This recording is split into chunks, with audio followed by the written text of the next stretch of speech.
we will have a couple of very interesting seminars coming up.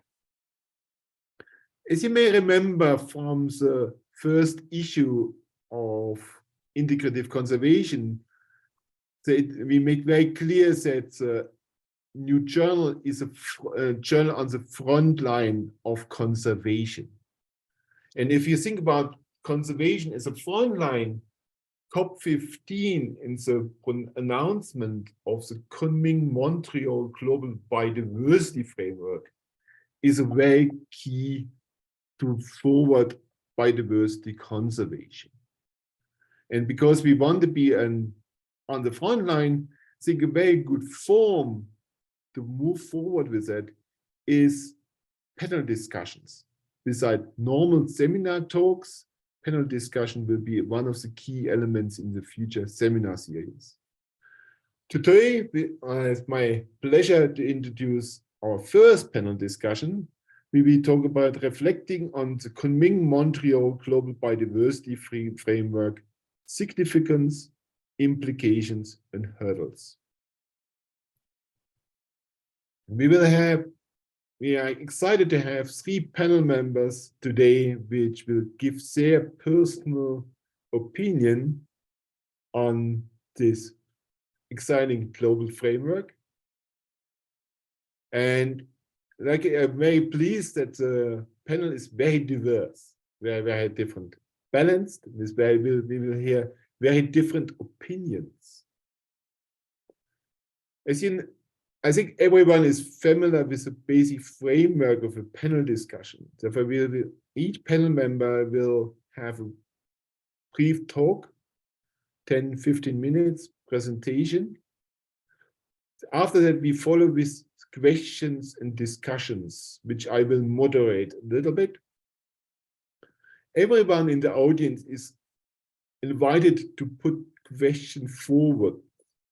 And I think in the foremost virtual framework, we can do that when you put your questions in the chat room by typing in the chat, mention your name and the question on to whom you want to give this question.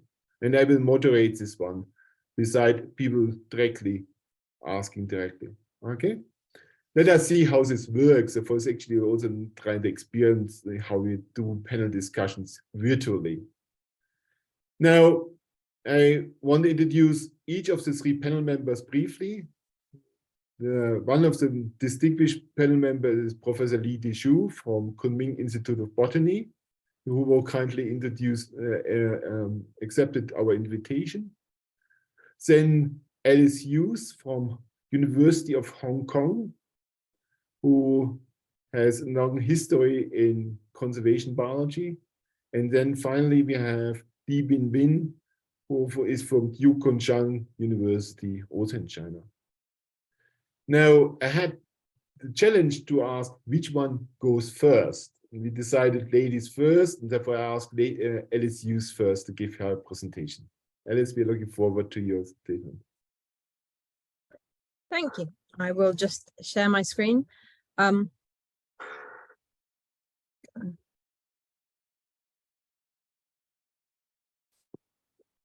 So it's a pleasure to be with you all virtually today. And I thought that before I would start, I would give a very brief introduction to what the CBD is. Now, different members of the audience will have different levels of familiarity with the CBD and what its aims are. Now, CBD, of course, stands for Convention on Biological Diversity. It was first ratified in 1992 with the mission of halting and reversing global biodiversity loss. And the latest framework is the latest iteration of a series of different targets with varying levels of success that have been rolled out since it was first ratified. It's also been ratified by every country in the planet with the exception of 2. Those 2 being the US, which is a signatory of the CBD but has not ratified it, and the Holy See, which is a very, very small country nestled within Italy, for those of you who are not familiar with it.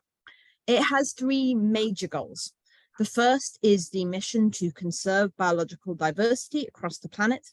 The second is the sustainable use of its components. And the third is fair and equitable sharing of benefits from genetic resources. Now, one reason I'm putting this at the beginning of the talk is because all of these are very important to consider within the framework of the biodiversity framework. The Convention on Biodiversity is not just a mission to say we need to protect all global biodiversity. It's a mission to do that in an equitable way that also empowers people across the planet to make sustainable use of natural resources. But as you will be aware, some of the elements of this framework are particularly challenging, and we will see that within the context of the post-2020 framework.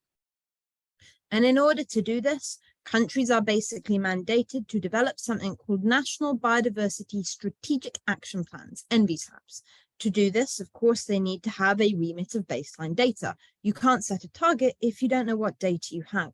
And so one of the major issues we had with the former round of targets, which I'll mention very briefly on my next slide, the Aichi targets, is it took many years for some member states, the parties, to actually develop sufficient data for their NBSAPs. And they could not meet Aichi targets without having the data they needed to do that. And that's one reason that within the context of the post-2020 Global Biodiversity Framework, there is something called the monitoring framework. And one of the aims of the monitoring framework is to mobilize the core data that is necessary for countries to develop those strategic action plans to conserve their own biodiversity. So are we making progress? As I already said, the treaty was first ratified in 1992. Many of the audience today would have been very small when it was ratified, and yet we're still losing global biodiversity. So we need to evaluate how effective it is, what the shortcomings are, and how we can do better to ensure that with this new framework, we are going to have a greater level of success than we've seen with previous iterations through the Convention on Biodiversity. As part of that mission of conserving biodiversity in a fair and equitable way, between 2010 and 2020, the UN declared a decade of biodiversity. And through that decade of biodiversity, there were a series of targets known as the Aichi targets, 20 targets to conserve global biodiversity. But under the original definitions, none of these targets were achieved. Now, they were not achieved for a multitude of different reasons. But unless we know why they were not achieved, it is going to be very difficult to make the next round, the next iteration of targets more successful, especially as these are much more ambitious. For example, target 15 within the Aichi targets was to protect 17% of terrestrial and ocean biodiversity. But we did not protect 17% of biodiversity under a national protected areas framework. With the inclusion of OECM's other effective conservation measures, some people say that we could say that if we change the definition slightly, maybe we achieved it. But based on the original definitions, though we made some progress on some, we went backwards on others, we didn't actually achieve those original targets. So how did we develop the Global Biodiversity Framework? Well, it was a very long journey, made incredibly hard through COVID. The first meeting was due to be held at the beginning of 2020 in Kunming. I attended, but it's a move to Rome.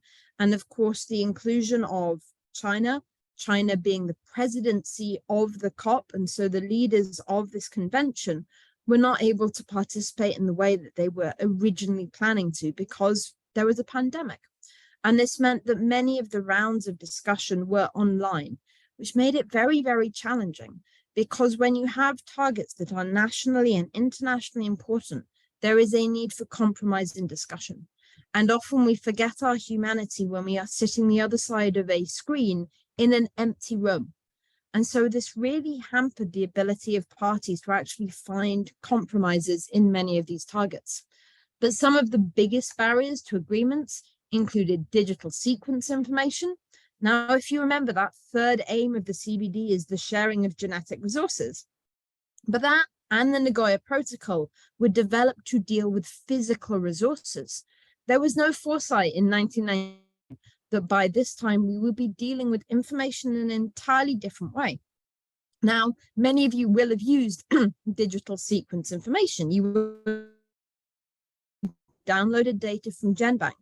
But the reality is that because companies can patent this information, that they can profit on it, it can actually undermine the rights of populations. And many parts of the world want to ensure that they do benefit from their own genetic resources. And so the DSI was a major issue during this convention, which we knew it was going to be, because this has become an increasingly important part of our lives. The 30 by 30 target. Now, 30 by 30 is interesting for a number of reasons. For one, as I said earlier, it's going to be very challenging to achieve when we couldn't achieve 17% under Aichi targets. Also, what we have seen is some countries were pushing back hard against this because they're really struggling to mobilize the resources. But in order to have a flag to fly for this framework, there was a demand for an equivalent target to the Paris target of 1 degree climate change. And whilst many potential targets, including zero extinction targets, were discussed, it was decided that in terms of practicality and measurability, having the 30 by 30 target as one of the ones that was communicated with the public was important. And yet, despite the fact there was buy-in from some regions, this was still a very divisive target, especially because of a lack of funding. Now, funding has been incorporated into a number of different parts of this framework, but it's difficult because mobilizing enough resources, which is in the billions, is challenging and will require all sectors, as well as doing things like reforming perverse incentives and streamlining that funding into nature-positive targets. There was also a lot of language that was challenging. Certain NGOs were triumphing and championing things like nature positive or nature-based solutions or net zero, but all of these have inherent challenges. Many of them are associated with greenwashing because of a lack of sufficient ecological metrics, and some of them you might say, oh, well, net zero, I'm going to swap this biodiverse forest with a rubber plantation because we have the same area of trees. And so all of these definitions, which did creep into it, were very challenging to balance to avoid greenwashing whilst providing a target that was easy to communicate and easy to fulfill, hopefully. And there was also a lack of leadership. The fact that we had COVID, which hampered discussions, the fact that countries were not willing to compromise, the fact that countries had other priorities meant that we did not make sufficient progress before the meeting. And so going into the beginning of the Montreal meeting, there were over 1,800 brackets. Only 20% of text was agreed on and 2 of the targets. And so there was a huge amount of work to actually achieve during the only 2 weeks or so that we had in Montreal. To try to do this, there were a number of other meetings, including the UN Biodiversity Summit. There was a call for the High Ambition Coalition, and so pledges towards biodiversity from over 100 countries. And within the context of the framework itself, to try to make it more successful than its predecessor, the Aichi targets, all of the new targets were what is called SMART, which means specific, measurable, ambitious, realistic, and time-bound. By having this kind of framework for each of the targets, it was hoped that they could be achieved, that there could be milestones so we could measure success or identify a lack of success. And this was said to be a theory of change by targeting the actual drivers of biodiversity loss. So rather than just saying, well, yeah, we want to get to 30% of habitat cover and protection, actually saying, okay, well, how are we going to target supply chains so that we can reduce the drivers of biodiversity loss? And so within the context of this new framework, much more of it is looking at the mechanism that underlies biodiversity loss rather than the outcome of biodiversity loss itself. Though trying to balance those two is, of course, very challenging. And as I noted earlier, there was a quest for the Paris target for biodiversity, which was what the 30 by 30 target basically became. But many different targets were evaluated during this process. And even going into Montreal, an extra target around One Health had been proposed by the UK. It was not included, but there is what's called an annex, which covers this material. There was also an organization called the High Ambition Coalition, and it really pushed towards this 30 by 30 target as something aspirational that countries could get behind to try to better conserve their biodiversity. So what ended up in the post-2020 framework? Well, broadly, there are 4 broad goals of the targets, which are halting habitat loss, sustainable use of biodiversity, capacity building and resources, and DSI. And you can see how well those first 3, well, A, B, and C fit within the remit of what the CBD is meant to actually do. And all of those are broken down into goals. And then within D, which is much more about how we can actually provide the resources and capacity to do it, as well as targeting some of the mechanisms where possible, there was actually both targets and sub-targets to try to break this down into something where we could actually tackle the drivers of biodiversity loss. Now, I'm not going to leave this up for too long. It is in the paper, so if you want to read all of the components of it, I encourage you to go and read it there. But now I'm going to talk a little bit about what went into it and what fell out. Now, one of the issues is many of the indicators may just be too simple. The indicators, so part of the monitoring framework to actually monitor whether or not we are going towards the targets or if we are not doing anything or going in the wrong direction, which did happen with the Aichi targets. This meant that many countries said, look, we don't have many resources, we don't have the ability to apply the best tools. So we needed to have indicators that were replicable across scales and across countries and could be used as a core set of headline indicators by all countries. And this meant that a lot of important indicators fell by the wayside. This included a lot that looked at resilience or ability to cope with climate change, as well as some other indicators of species and habitat health. There were also many key elements removed from the text. For example, debt was removed from the text itself. And of course, as there are, I think, 67 countries now that are at risk of debt default, countries that are in debt cannot actually apply many resources to biodiversity because they are already in debt, and economic recovery is going to be their first port of call. So by removing both debt and the possibility of solutions like debt for nature swaps from the framework, it undermines the ability of these countries, which are already struggling, to have adequate resources to conserve biodiversity. There is also no glossary. There are some people say that there is a very short glossary available somewhere, but it is not part of the framework itself. And this means that terms like nature positive or ecological intensification can be interpreted how the countries want to interpret them, which means that there is a scope for greenwashing. And we have seen this in every UN convention. There are also topics like One Health, which are only in the annexes. And this means that whilst people can appreciate they're important, they are not core parts of the main text. And yet the health of people and the environment is important economically and socially. And so these are things that should have been incorporated as major parts of the framework. What was also very interesting is there were separate fora by business and finance communities, and they were actually calling for more ambitious targets, because then they could go back to their stakeholders and say, under the Convention on Biodiversity, we have this remit, and so we need to find ways of acting on it. And so they were pushing for more ambitious targets to help be able to apply them, as some stakeholders want it, and this gives them a mandate for positive change. There are also no best practice elements. So, for example, conservation evidence, which is a part of an organization in the UK that publishes a journal on it, etc., that looks for best practice on what works, was not incorporated.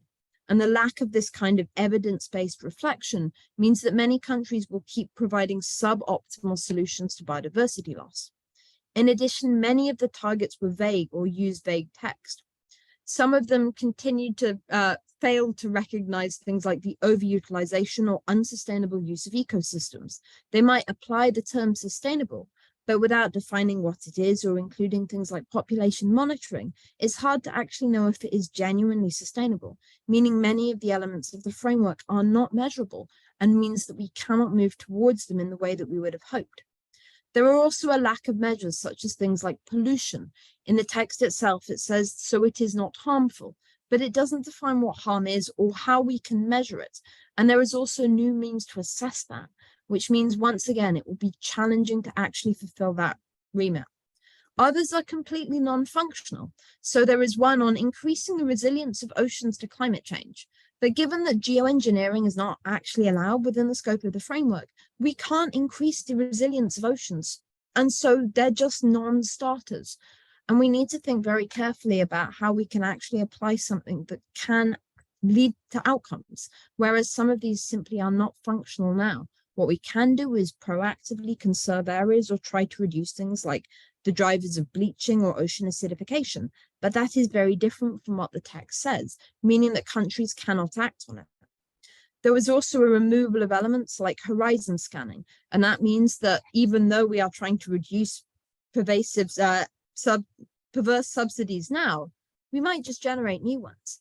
And by not having a horizon scanning element, the continued generation of new harmful chemicals or new harmful subsidies will not stop, even if we get rid of the present ones. And so having these environmental impact assessments and this horizon scanning element is important so we don't continue to generate new problems as we tackle the old ones. And there is also major overlap between the final text of some of these targets, because whilst they were different, so much text got removed that some of them have become fairly homogeneous in the final version. There are also particular challenges around even things like our flagship 30 by 30 target. Now, the 30 by 30 target incorporates terrestrial areas, freshwater, coastal, and marine. And whilst terrestrial is relatively easy to measure, what we call biodiversity beyond national jurisdiction, BBNJ, which is under a different UN convention, the Law of the Sea, UN CLOS, is outside the remit of CBD. And there is no funding and no mechanisms for implementation in the high seas, meaning that a large part of that part of the framework cannot be operated under the context of the CBD. And at the same time, things like freshwater ecosystems, how are we going to monitor when 30% of them is conserved? How can we tell if it's actually effective? There is also regressive elements from what is now being labeled the OPEC for Biodiversity, which is a partnership between Brazil, Indonesia, and the Congo, which are pushing back as the major rainforest countries to try to have a greater control over what targets look like in the finance in these areas. Supply chains are referenced, but the mechanistic components were not made actionable enough. And making sure we have these kinds of mechanisms as a core part of the framework are going to be essential to making it workable and effective. And there needs to be many more mechanistic elements to reflect the fact that these are common but differentiated responsibilities. Countries like Indonesia with high biodiversity are going to have to conserve a higher percentage of their land than low diversity areas, and yet there is no funding means in order to do that. And we know that there are literally billions needed to reverse biodiversity loss. And yet at present, that finance is simply not available. So there are also major issues around funding and funding mechanisms. There is no real building behind the NBSAP capacity or the data aggregation or sharing that will be needed to make sure we are going the right direction. And whilst we do have a monitoring framework, the fact that most indicators are what are called either component or complementary indicators, they will be applied variably by different organizations, meaning we may continue not to have that core set of metrics we need in order to make sure we are progressing in the right direction. Many targets also require identifying key areas for biodiversity, but this mechanism has not been defined within the scope of the GBF, meaning that it will be very challenging to actually fulfill that part of the remit effectively. And terms like agroecology were maintained, as was sustainable intensification, but once again, there was no definition of this or thresholds to ensure that it is genuinely ecological and is not being used as a greenwash. As I mentioned earlier, there were also a number of forums on the sidelines, including a finance forum, which included over 150 different financial institutes managing vast global wealth. The engagement with these institutions may be key to the successful implementation of the GBF, but finding ways to streamline that finance and also to avoid future harms is still going to require a huge amount of work. Whilst, as I noted earlier, One Health was not included within the framework itself, it is reflected in an annex, and there is a new partnership called the Quadripartite on One Health, which brings together international actors to try to improve best practice and move towards more One Health guidelines. There is also a big biodiversity finance, BioFin, component, which aims to aggregate at least 200 billion by 2030. And there is also a new special trust fund, which was demanded by some countries that actually stormed out of one negotiation until this was agreed on, to try to ensure that the biodiversity framework can be implemented, as some of the new targets fall outside the remit of any existing targets within the Global Environment Facility, which is the major funding mechanism of the CBD, as well as some other UN agreements. And as I noted earlier, mechanisms like debt for nature swaps were not reflected, but they are needed. And there are also new pledges like the Finance for Biodiversity pledge that has been made. So I'm going to finish on this slide. I know that I've taken a lot of time already, but I want everyone here, given that many of the audience will be from Asia, to think about what we need in this region. Because as scientists in this region, this is somewhere where we can hopefully contribute. We need to think about what things like the essential biodiversity variables look like for Asia, and if we have the data, as well as data towards updating national biodiversity strategic action plans so Asian countries can meet the goals within the framework. We need to think about the threat hotspots, things like where is new infrastructure, and whilst infrastructure is not explicitly noted within the framework, it is a major driver of biodiversity loss. We need to think about the mainstreaming and sustainability of supply chains, especially as much of the region's GDP comes from the export of products and agricultural commodities across the world. How can we make this more sustainable so we can use that funding to help maintain regional biodiversity? And how do we as a community in Asia, as I said earlier, update our NBSAPs and collate data so that we can have a functional monitoring framework? So I hope that's a useful overview for everyone. And I think I will hand back to Harald now to hear our next speaker. Thank you all for listening. Thank you very much, Alice. Of course, as expected, Alice talks long and fast, but she gave us a lot of information in general. Thank you very much for this very nice overview on everything. Now, I want to give the floor to Binbin. Are you ready to go? Yes, sure. Thank you, Harald. And thanks, Alice, for this very thorough overview of GBF and also the process for the COP15. So let me share my screen here. So you can see my screen, right? And I think it's pretty interesting experience for me to be in COP and then to understand the whole process, especially how our research and our ideology like get into real policy and negotiation.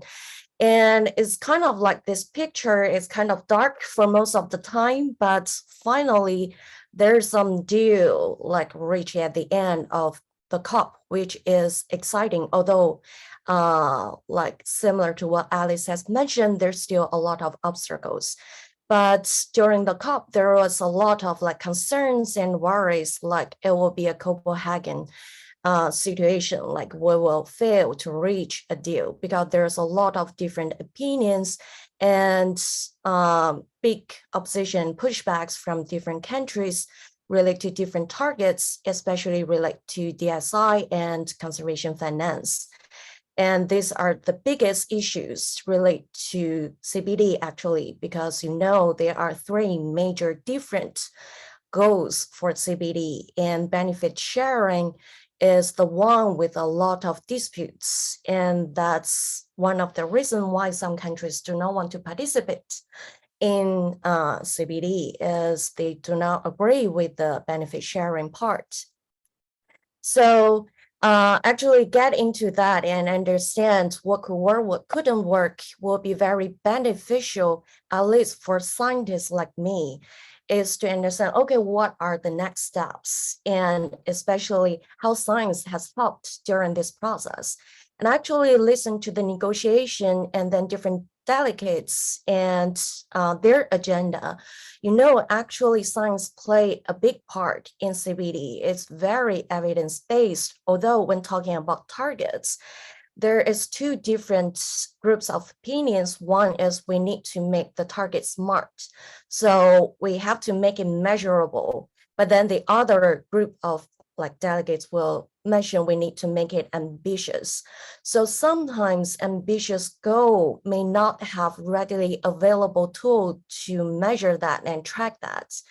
And sometimes, for example, target 4 specifically mention endangered species. But when talking about target 4, a lot of delegates mention, we believe we need to protect all the species instead of just the threatened species identified by IUCN. But then here comes the debates and why the negotiation has been going for a while. And some they may mention, okay, if we change the scope of the species, we do not have a way to measure which we actually have effective conservation interventions or not, because the scope of species that we care about actually can be so long that we do not know how many species are there even for now. So it's very interesting to listen to these negotiations and understand when we need to make targets, what can be achieved, and what are in the big disputes or concerns for different parties, because they are the one going back and to ratify this framework, and actually whether they can have effective national policy to implement that will be the key for making it successful. So I will not go over all of the aspects for GBF because Alice has already done a good job for that. So for my 10 minutes like reflection, I think I will mention specifically for the following aspects. One is target 3, 30 by 30. I think a lot of people talk about that, but I have a specific thing I want to mention relate to target 3, conservation finance, restoration, sustainable production, and then the values, especially valuation, relate to this. So if we look at target 3, actually for this target, it has incorporated more than the others for what previous inputs from different sectors have raised. So the 30% actually did not face a lot of pushback during this COP in Montreal, but a lot of discussion actually relate to the other wording, for example, equitably governed. And this is very important to have, and also the roles of indigenous people and local communities. A lot of movements and also campaigns about the rights of local communities and indigenous people happened in the past few years, and actually they are reflected in a lot of the goals. But one question we have is how we can measure it. And now IUCN and WWF are leading to create these guidelines to implement target 3, 30 by 30. And one of the issues is how could we measure the equitability in this, especially relate to governance. And if it is just like checkbox, okay, we have involved the local community in the discussion, you check that.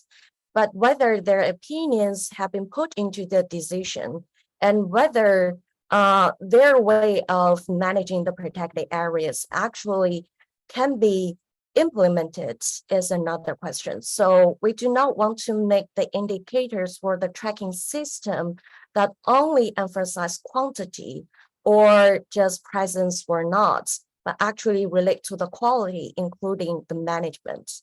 So previously people worry about just measuring the quantity goal, for example, 30% of the earth, and then we will emphasize less about the quantity of the quality of the management. And here in the goal, actually, several important aspects have been mentioned. It should be ecologically representative, well-connected, and equitably governed. But there's a lot of details going into that, whether these words can be reflected and can be tracked and monitored. And one of the things that we realize on the ground in the field is a protected area is established for certain conservation targets. And a lot of the conservation targets are species, for example, threatened species or endangered species. However, we have this issue when we're trying to restore the whole ecosystem and the processes relate to ecosystems. And sometimes the practitioners, maybe the park managers, they may object some of the suggestion. For example, if we want to restore the predator populations, and they may worry, okay, if we have a top predator that may prey on my species, and that will cause like the decline of the population. But then we're facing this kind of issue is we're just restoring one species, we're not restoring the whole ecosystem. So if we look at the goal A, actually this one goes first, the integrity, connectivity, and resilience of all ecosystems. And within that is how we can restore the population of threatened species. We definitely need to control for the invasive species. If it is invasive predators, that we need to pay more attention to. However, for the effective management of protected areas, we do need to rethink what is the final conservation target we need to tackle on, whether it's just a single species approach or it should be whole ecosystem approach. And also for the effective management, there is another part that is very important, which is the ranger. And they're basically the front of our protected areas to make sure that it's well monitored and patrolled. However, their role hasn't been widely recognized, and there are only about 2 side events talking about their roles in protected areas. But for us, we work a lot with protected areas. We did this study in China to understand the occupation stress and satisfaction of this group. As you can see, a lot of the rangers, they're aging, and not a lot of young people would like to get into this occupation. They spend fewer than 10 days, and a lot of them, like 1/4 of the rangers, they spend fewer than 5 days with their family, have huge challenge for their life and their work. And more worried is more than like 50% of these rangers, they do not want to continue with their job. And main reason is low payment and no rewards, and also other issues. As you can see, the most important part for conservation cornerstone is protected area, and rangers are the cornerstones of the parks. But they actually do not receive a lot of comparable like compensation or salary for that. And a lot of the money that we spend on conservation actually more towards infrastructure and facility buildings, but not towards the people who are actually working in this area. So what we need, and I think that's one huge thing people discuss during the COP is the conservation financing part. We have a lot of ambitious goals. We want to make them work. But most importantly, we need money to support all of that. And the estimate is about $700 billion per year to actually closing the financial gap in biodiversity conservation. And if we look at China just for the last 10 years, and most of the money coming from the central governments, some from local governments. And if we look at where they go, actually, about 50% actually goes into restoration instead of conservation. And that is one thing that we think we need to improve is definitely conservation of biodiversity, including conservation of the existing habitat, and also restore the degraded or lost habitat into what they are. But a lot of restoration actually are not real restoration. They are more like another way of development where change it to an ecosystem or an area that is not really suitable for wildlife or for the ecosystem functions. So the heavy restoration part need to be addressed, because in the target 2 actually mentioned about the goal for restoration, and 30% of the protected area, is that enough? Actually, it's not enough. A lot of the arguments goes into we actually need 50% or even more. So if we want to keep a lot of the areas connected, and restoration is definitely needed, but what kind of restoration that we need? And we need clear goals and framework. And to emphasize the quality of the restoration instead of just the quantity of the restoration. And a lot of the restoration projects use the restoration hats, but actually doing development, or they have a wrong idea of restoration and which cause the destruction of different ecosystems. Maybe it's the wetlands, or they just use tree plantation serve as forests, but which they are not. And the other thing is, while we're doing restoration, there is a lot of campaigns about whether we can do synergy between biodiversity conservation, climate change, and health. I think this is the way to go, because considering how much money that right now is available to biodiversity conservation, we definitely need more, but in a short time, and also for all of the debates and pushbacks we heard during the COP, finance will be very difficult. And whether we can create synergies, so some actions that can have co-benefits for biodiversity conservation and other international agenda will be crucial. But also there is a concern if we try to lean on more towards the other international agenda, for example, climate change, and sometimes we may sacrifice biodiversity conservation. And that is one of the arguments whether to use nature-based solutions in the text or not for the GBF.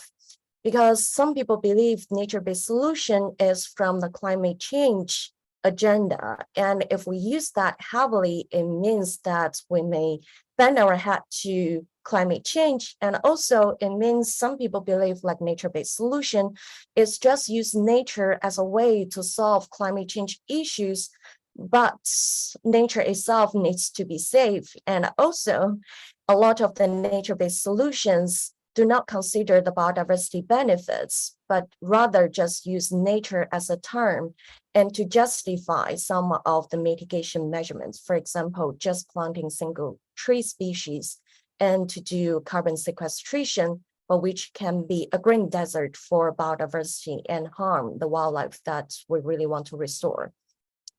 So if you look at the target 8 and also target 11, and now the text reads like nature-based solution and or eco-based approach. So basically eco-based approaches is the original term from CBD, which I believe actually this term all emphasize similar issues, but it just people have different way of naming things.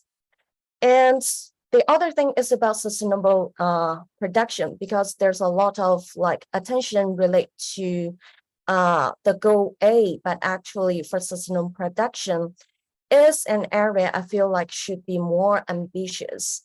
And if you look at the figure that produced by Paulson TNC, the report about closing the global biodiversity financing gap, which gave the estimate about 700 billion per year, which has been used by GBF. And actually 500 billion is from these harmful subsidies. So one of the way to actually increase the finance actually is to reduce the harmful subsidy. So in the target 18 is to reduce the harmful subsidy by at least $500 billion per year by 2030. And the sustainable production will be very important, relate to restoration, relate to connectivity, but also there's an issue that needs more research, at least I have the belief in that. If we can make fewer land to support more of the demands and leave larger area for restoration and protection, and that could be a different scenario. So actually that comes back to the debate of land sparing and land sharing.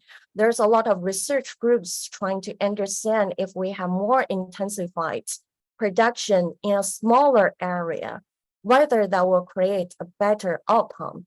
So whether the subsidies, how they play a role in this process actually need more socioeconomic understanding and also understand the agricultural production. So there's a lot of pushback from developing countries related to the harmful subsidy because they believe some of the subsidy are very important for the welfare of a lot of local communities. So in the target, it mentioned to eliminate this subsidy in an equitable way.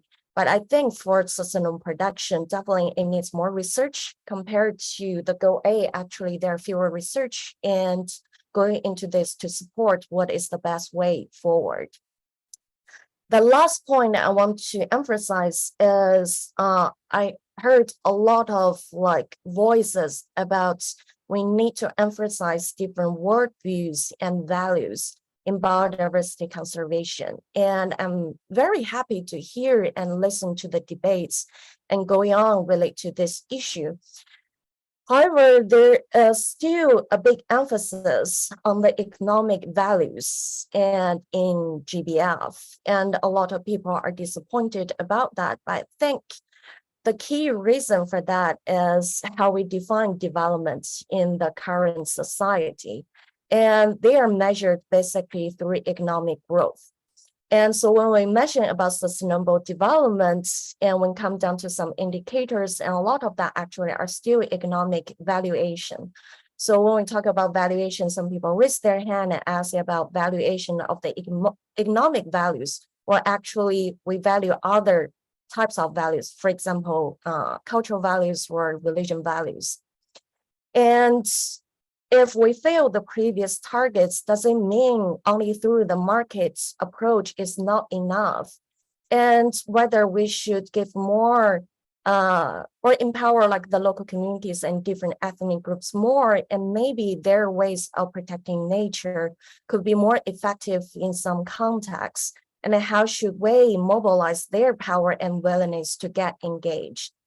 So the current logic of CBD is we have this great global targets, and then different nations can bring them back and ratify that for national level ones. That creates the room for market-based behaviors, encourage some, for example, private sectors to mobilize their resources and mobilize the private sectors to get engaged, because previously biodiversity is a public goods only managed and invested the most by the government. So trying to mobilize the private sectors. And maybe that can change the behaviors from the public by changing their consumption behaviors and demand the other types of lives. But maybe that's the key question in the future is what kind of values that we should promote and to mobilize more people for the market, for private sectors. Definitely economic values is very important. That's what they pay attention to in a short time. But in the long term, and what are the basic values that we want to emphasize and actually implement and can make people work together will be very important. But that is a very hard question. And locally, it's relatively easy to implement because different local communities, we know what their emphasis and values are, but to scale it up to regional, national, and international levels, what are the shared values? And I think that's the key for biodiversity conservation and also all the other environmental issues. All right, that's all for what I want to share. And I'll give it back to Harald. Thank you very much, Binbin. Very nice, comprehensive personal opinions with very nice pictures in the background. Now, I want to move forward and give the word to Dezhu.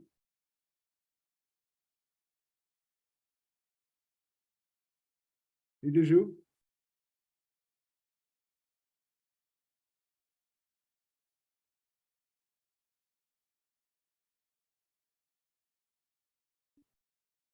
Yes, I'm getting here, and okay.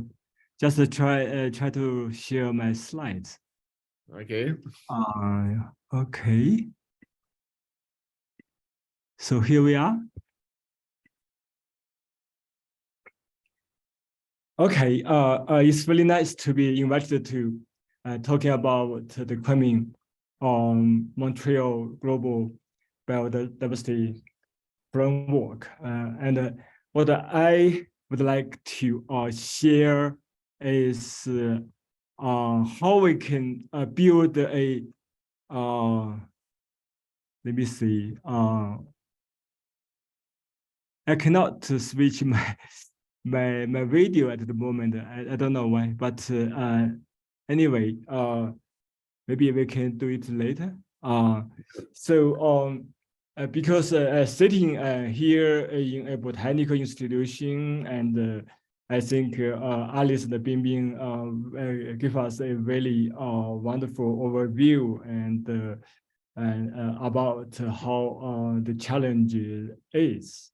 And what I'm thinking about is how to build science in support of the targets, particularly at the ecosystem and the species level, and a little bit about the genetic levels. Let me. Oh, okay, yeah. So Alice gave us a really nice overview. So I want to go to the details about the 4 goals and the 23 targets. And also there are lots of documents and talking about various aspects about the GBF per se and through to the DSI. And I think that one of the really positive and important elements for the Kunming-Montreal GBF is linking biodiversity conservation to climate change, because everyone, particularly in the year 2022, I mean, we all witnessed terrible climate change events, extreme climates in China, in Europe, in many parts of the world. And also, I think China have spent a large amount of money. I will talk about it later, and are going to spend more money on planting trees and something like called ecosystem restoration. But Binbin also mentioned about what is true on ecosystem restoration. So here I used a paper published by my colleagues together with the Royal Botanical Garden Edinburgh, and talking about the China's fight to halt tree cover loss. So actually, and in the paper, it was mentioned that in the past decades, actually something like 20 until 2017, the money spent in China for planting trees, totaling more than $100 billion in 10 years. But actually, planting trees is not the same as gaming forest. And in fact, China, I mean, has lost a large number, something like 50% of the true forest, something like minimum 50% of cover in the past 10,000 years.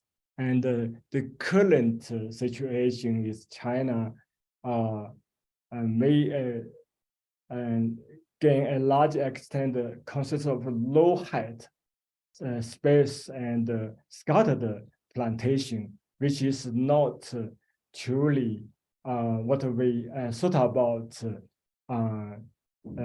gaming forest. And at the same time, most of China's afforestation investment targets development that their model are classified as unsuitable for trees. So this is a real problem. And so the fact is that we spend a large amount of money for planting trees, but the ecosystem service for forest is truly not there. And But the researchers actually in China, actually in Jiangxi province, which is called a Biodiversity Ecosystem Service, China experimental plots, studies by Professor Mark Ping and their colleagues, showing that the impact of species richness on productivity in a large-scale subtropical forest plots. And the major conclusion is that we need to use native species and to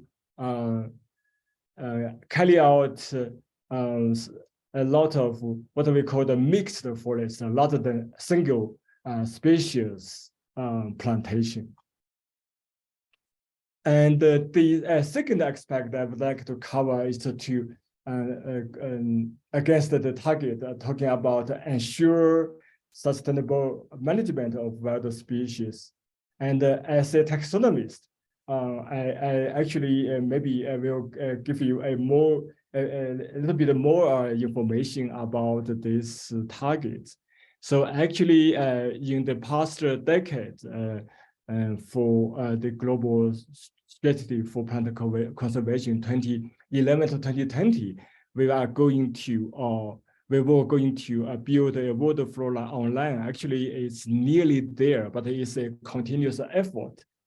So the current estimates of number of vascular plants actually is something like between 29,500 species to 33,000 species. So even talking about the vascular plants, there is a big difference.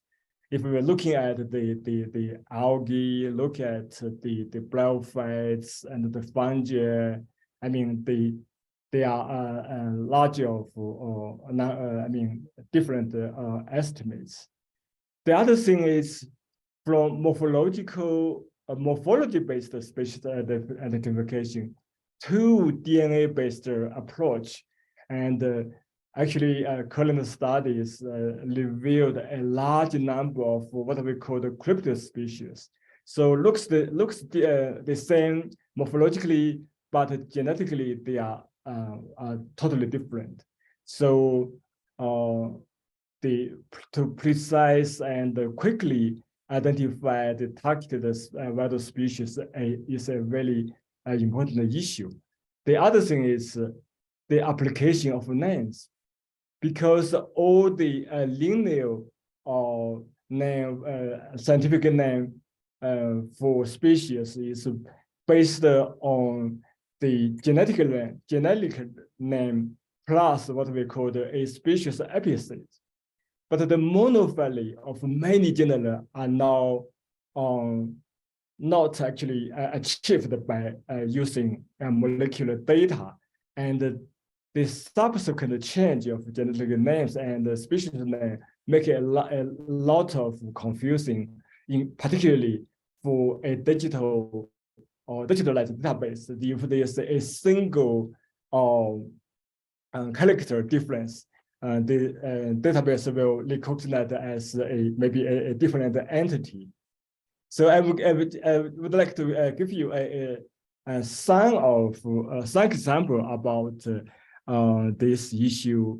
Actually, I would like to introduce a concept of DNA barcoding, but many of the audience maybe know it. It's talking about a short universal gene sequence taken from a standardized portion of the genome used for identification of species. And here I would like to show you an example about Texas, which is a very important tree actually because of the discovery of taxol, which is an anti-cancer property. The wild population of Texas was actually under largest heavier streets because of the use of the bugs. So our study, earlier study, I mean, actually, which is 12 years ago, revealed a number of cryptid species. So in the Florida China Chinese version, only 3 species, the one variety, and were recognized. And in the Florida China English version, and 2 species, only 2 species were recognized. But actually, there are 11 species in Eurasia, and many of them occurred in China. And similarly, we also, another species, genus of Taxaceae, which is called Cephalotaxus, we also identified a number of cryptic species in China, particularly in Guizhou and Southeast Yunnan and Guizhou provinces. And another example is the orchids. Actually, this is culturally very important, what we call the Guolan, national orchid. And the value of the species, different species actually are quite different, but without the flower, it's really difficult to identify the species. And we used what we call the next generation barcodes, which is the plastron genome plus some nuclear liposomal DNA, and the identification is increased. But actually, we did more exploration to identify the most difficult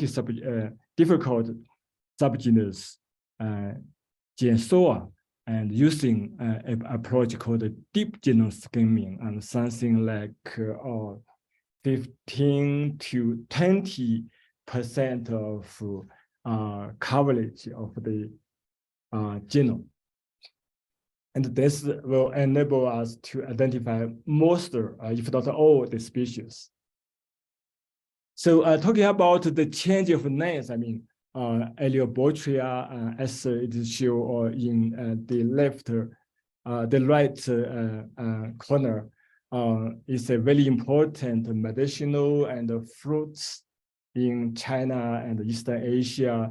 And because of the molecular study, some specialists suggested to change the name of the species from Aleobotria japonica to Lapheolipis laquata. So totally different scientific name, which may cause the confusion. And but actually, more study actually carried out by botanists, including botanists from ActiveBG, showing that actually Aleobotria is in fact a monophyletic genus, and the name change is unnecessary.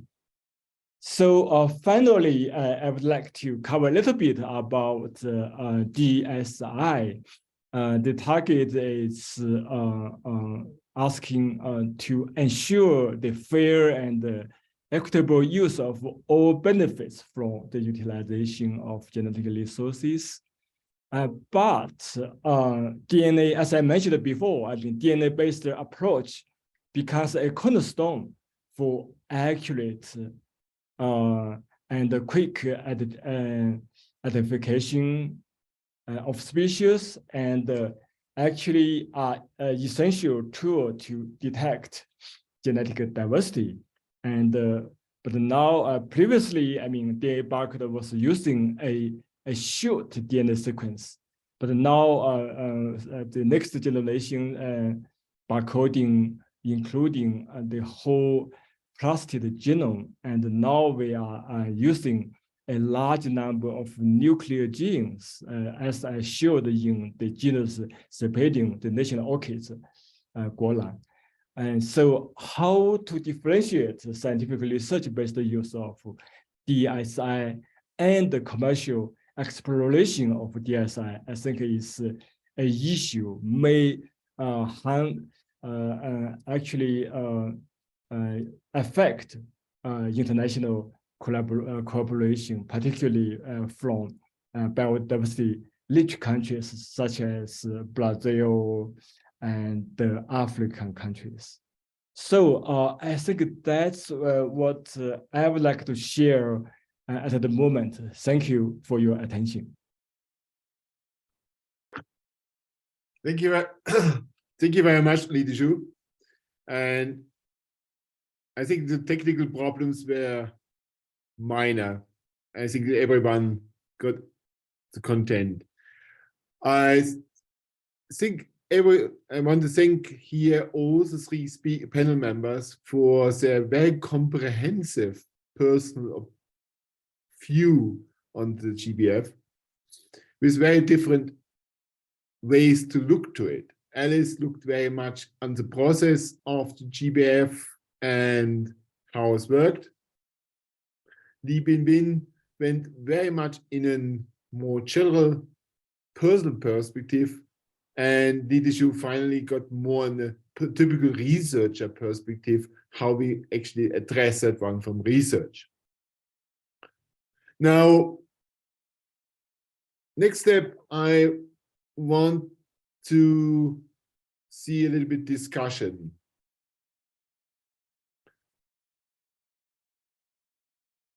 Alice, do you hear me? Okay. Yep. It's one of these problems with virtual things. You don't see if people actually hear you. Okay. Alice, one question when you think about the future of measurements, and you heard already Dezhu talking about taxonomic problems, how many species we actually really have. How you see that in the process of target measures, how you see this problem be solved? So great question, obviously incredibly challenging. So within the GBF, there is, of course, the monitoring protocol that is meant to be aggregating this kind of data. And I am part of APBON, the Asia-Pacific Biodiversity Observation Network. I work quite a lot with GeoBon, and we will have our all-hands meeting in October of this year. And a lot of the discussion they are having now is how do we actually mobilize the kind of data we need to move towards the targets. The reality is that if we don't have data that is the right spatial resolution and the right temporal resolution, so we're monitoring these systems in a standardized way, we cannot know if we are moving towards targets. And this is a particular issue when sustainability comes up at repeated points within the target framework. We can't define sustainability if you don't have any population data, you don't have any export data. And so even within the context of things like sustainable use, you need both the amount that is being taken out and the amount that is there. And we do not have that data for the most part. And so actually providing mechanisms for countries to have standardized ways of measuring biodiversity, probably also utilizing new tools like eDNA to have standardized assessments of what is in different areas, even though that is not sensitive to population. We need to have a bunch of different aggregate measures so that we have a much clearer understanding of where species are and what activity levels look like. If we don't do that, we cannot move towards these targets. And whilst organizations like GBIF, for which I'm a data ambassador, are doing better and better at mobilizing data, what we don't have is long-term assessments and monitoring. And that means despite the fact that we've had reports like the Global Biodiversity Outlook coming out that will say 69% of populations of wildlife around the world are declining. But actually, when you look at the data, because it is not collated in a standardized way, it is very difficult to draw those kinds of conclusions. So governments do need to incentivize more long-term monitoring plots, but we also need more spatial data so we have a clearer understanding of where species are. And whilst organizations like the IUCN have done a great job at aggregating maps for species, they're still hugely incomplete for anything except basically large vertebrates. And so we need to do a lot better at making sure we have the standardized data on species distributions if we're to reach any of these targets. And that will require action at all levels, at universities, at research institutes, governments to provide the funds, but also to go through a finance approach. So if there is a new development project, their environmental impact assessment should not only be independent, but should have measures for actually ensuring that there is an independent assessment of biodiversity, and that data then gets shared and uploaded with a monitoring protocol in place so they can see if they are negatively impacting on biodiversity. If we start having those alternate ways of mobilizing data, we will do a lot better to mobilize the kind of data we need to move towards these targets. And so there is no one approach, but we need a huge amount more data than we have now. Otherwise, a lot of it's going to be guesswork in terms of how effective we are. Okay. Okay, thank you, Alice. As you know, we only listen to Zoom. We have also the Xiaotong platform. And on the Xiaotong platform was one question coming in specific to Professor Dezhu, which is focusing on germplasm. And actually, I think there's a question which is interesting because Binbin, you mentioned the conflict between the restoration, which is especially the restoration driven by global climate protection and conservation of biodiversity. And actually here's this question, I paraphrase this in my little bit because it's very long and it's simplified. Therefore, the question comes is the role of germplasm of germplasm banks for wild species in restoration. Can germplasm banks really support restoration programs? Yes, actually, I think this is a very important and good question for us and for me, for my colleagues here at the germplasm bank of wild species in Kunming. As a national scientific infrastructure, I think the germplasm bank is built to support the conservation and, if possible, for ecological restoration. But actually, at the moment, we did very little for these purposes because the priority was given for safeguarding what we call the 3E, which is endangered, endemic, and economically important species. So we only collected something like 2,500 to 20,000 seeds per species. So this is only enough for the purpose of effective preservation of the species, but not enough for a large-scale restoration program. But what we really can do actually is to use this information because actually every collection every species we collected here we have a very nice documentation or something like a possible data and the species and many of them with DNA virtual. So I think what we are going to do is to working with the forest and the grassland departments and also other sectors for afforestation to get more native species and get more seeds from native sources for their the future restoration program. And I think this is a very important direction we are going to serve in under the umbrella of the GBF for China. Thank you. Yeah, thank you very much. I think this conflict between the agendas of climate change and biodiversity protection, I think this will be one of the interesting one to take on. Binbin, you talk about that one. Do you have any specific suggestions how we overcome the challenge between the potential conflict between these agendas? Thank you for the question. It's a very good one. So right now is our approach to tackle this conflict. First one is from more strategic planning part, how we can solve some of the conflicts, because we know area-based, there are some areas that are more important for biodiversity. So when we're trying to do climate change mitigation, no matter from afforestation or renewable energy expansion, this area should be avoided for the high key areas for biodiversity or the other areas that are really important for wildlife habitat. So from strategic planning part, we should first lower the conflicts for spatial use. And then the second is to understand the whole supply chain of, for example, batteries to power the renewable energy and the other use for mitigation. There's a lot of mining actually needs to be going on and to use a lot of batteries to power the electronic cars.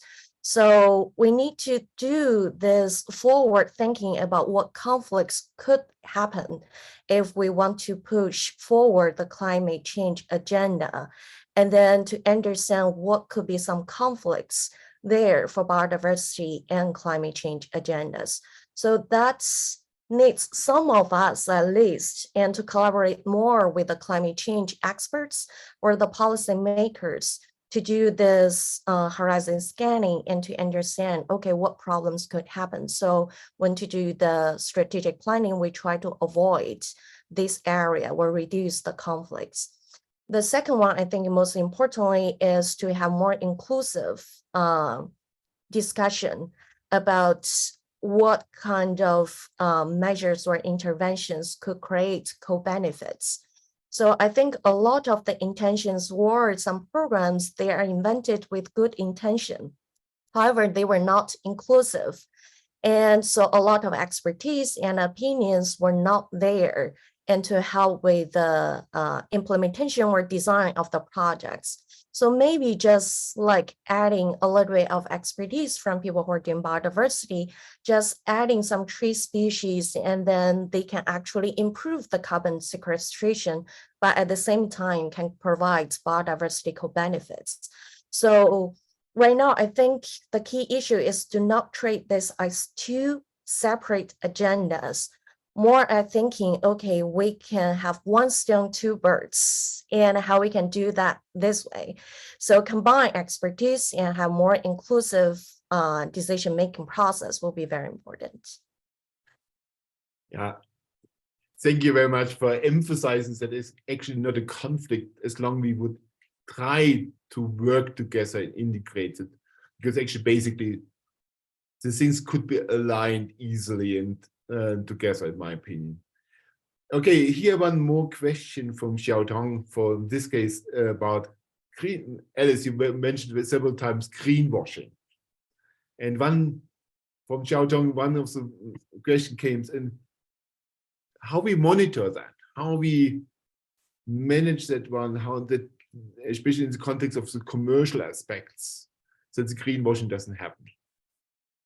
So great question, and it is very challenging. What we've seen with many other conventions, including the early iterations of REDD, many of the anti-desertification endeavors have led to the creation of perverse incentives and have enabled greenwashing. And if we even look at a place like Xishuangbanna, there was free rubber seeds for years, despite the fact that that was seen as part of the grain for green, but it was replacing forest. And so there is often a misuse of these funds that actually fuels further forest loss, etc. So there are a couple of things that are very, very important. One of them is to establish key criteria that ensures that there are ecological standards within them.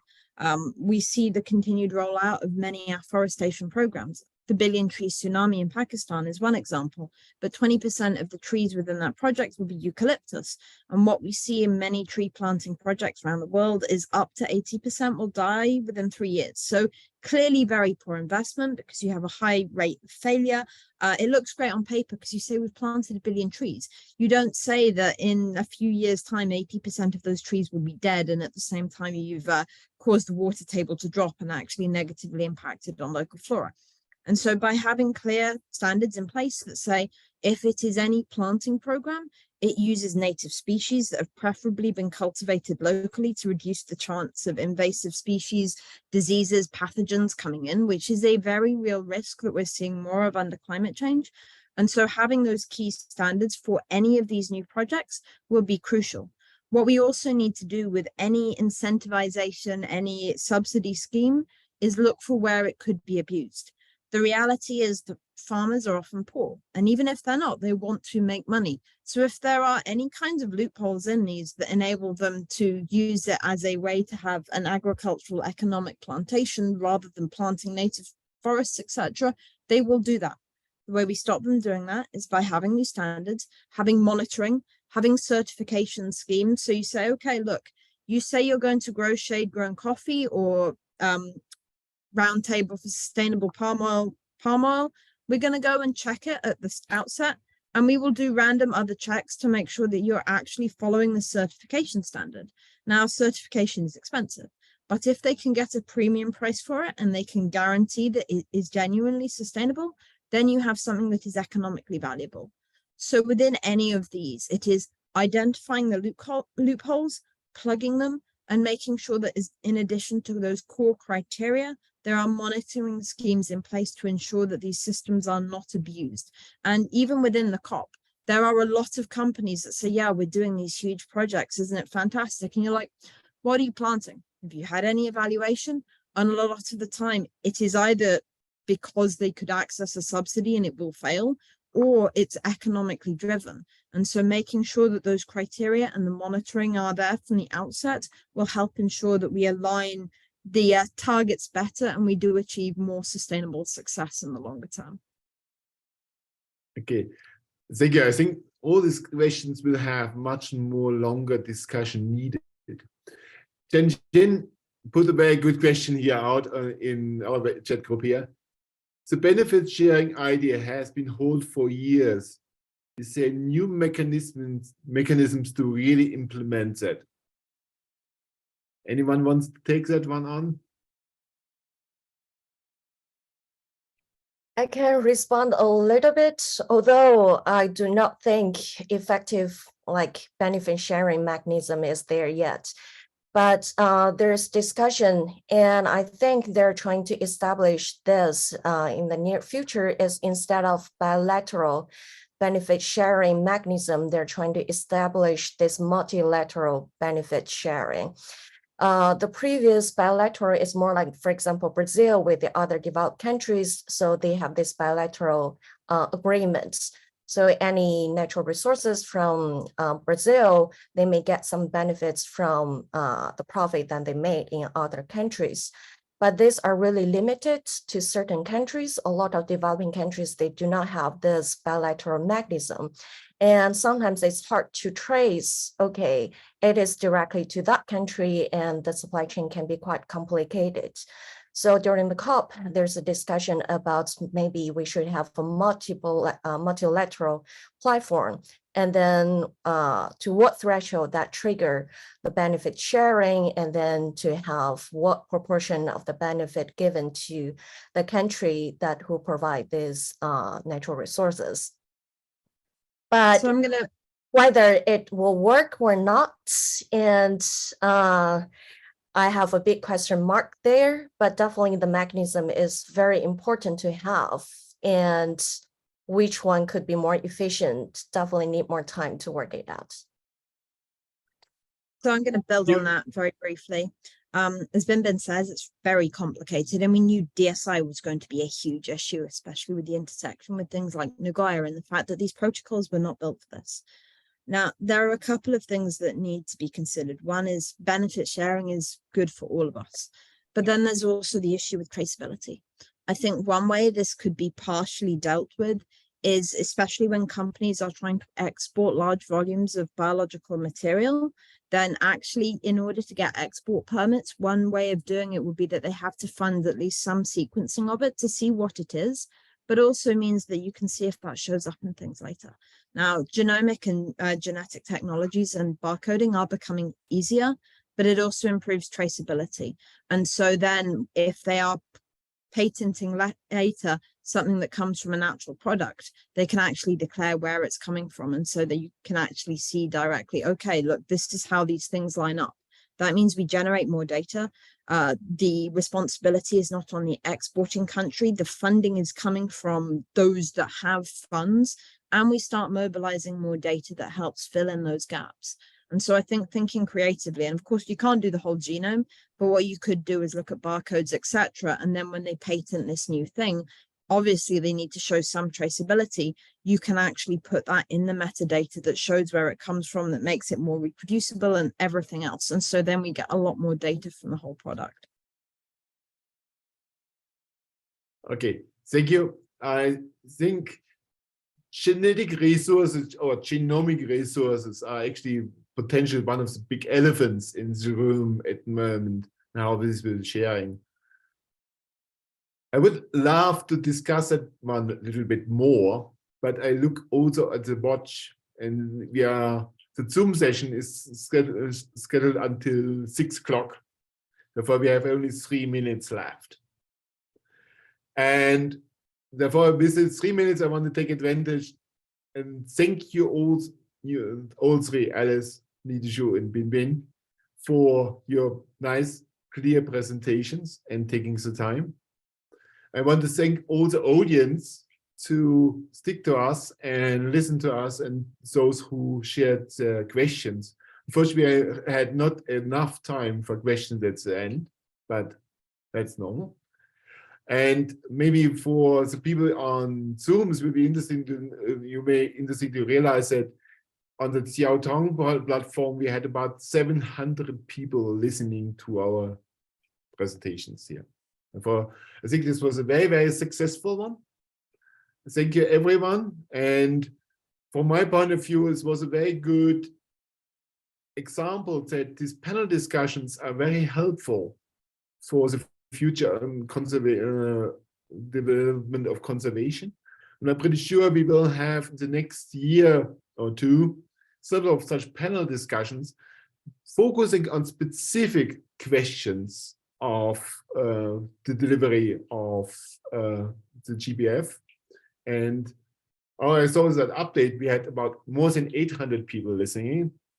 And thank you very much, everyone. And looking forward to discuss things with you in the future. Thank you very much and goodbye. Thank you, Harald. Goodbye. Thank you all. Bye for now. Everyone, bye-bye. 再见。再见。